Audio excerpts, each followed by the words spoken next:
Good evening, gentlemen. This is week 2 picks for the bottom of the barrel league. Kind of multitasking right now, making dinner. Got me a nice steak going over here on an indoor grill.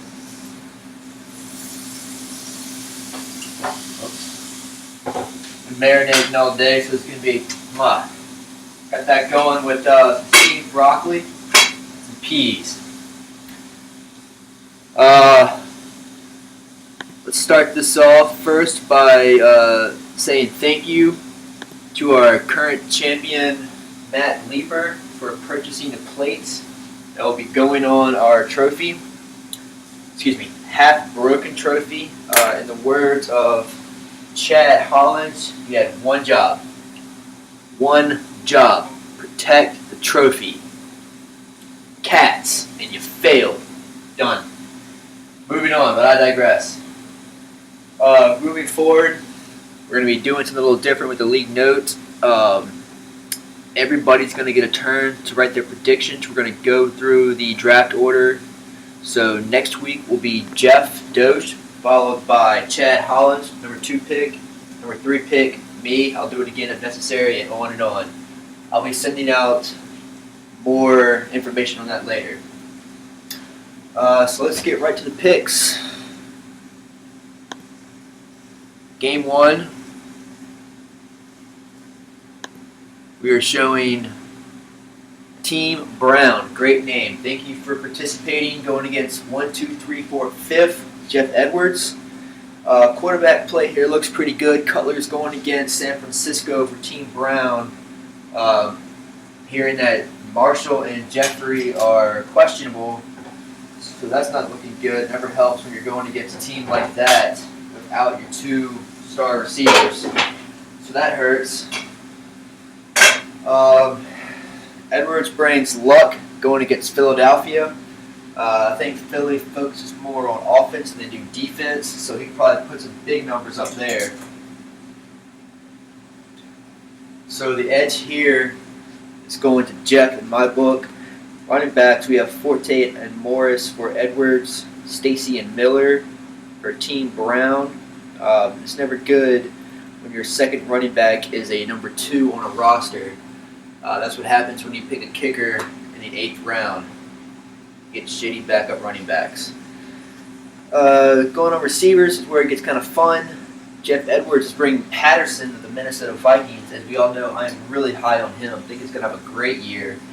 He did just get 107 yards, 1 touchdown on 3 carries this past week against the Rams. I expect the New England Belichicks to make sure that doesn't happen again, so it won't be the same, but he'll still put up some numbers to get the ball to him any way they can. At tight end, we have Vernon Davis for Brown and Bennett for Edwards.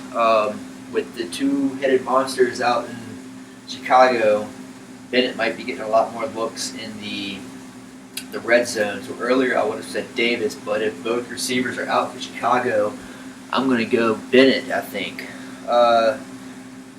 So I'm thinking here, it's not going to be a close game, I don't think. And neither does the system. I'm going to give Jeff Edwards the edge here, 1, 2, 3, 4, 5th by 20 points. Moving on, we have Stafford Infection with Brooks going against Ralphie's Pocket Dogs for Tim. Great name, year too late. Quarterback play, we have Stafford for Brooks, Foles for Schmidt. Seems that Andrew could also double up with Calvin Johnson, which seems to be the case more times than not. He's got to get a touchdown. So I like that there. Running back definitely favors Tim with Marshawn Lynch and Darren Sproles getting the starting position now. I don't know how I like that. But, I could be wrong. Brooks is bringing Gerhardt and Chris Johnson. Chris Johnson had a touchdown. I don't expect it to be like an every week thing. Gerhardt, I like him later on in the season, though. Maybe not quite at this juncture. So, edge to Tim. Receivers, Marshall and Macklin going against Johnson and Hilton. Marshall's questionable. Calvin Johnson's Megatron, easily pick Andrew here. Tight end's not even a question. Jimmy Graham and Zach Ertz. Jason Witten. I'm going to give the edge here to Brooks by 10.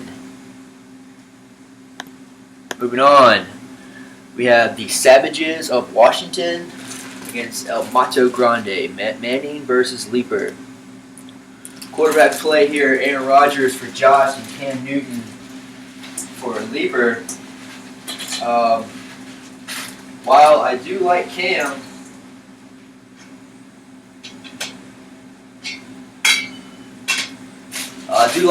it is his first week back, and not having worked with those receivers could be dangerous.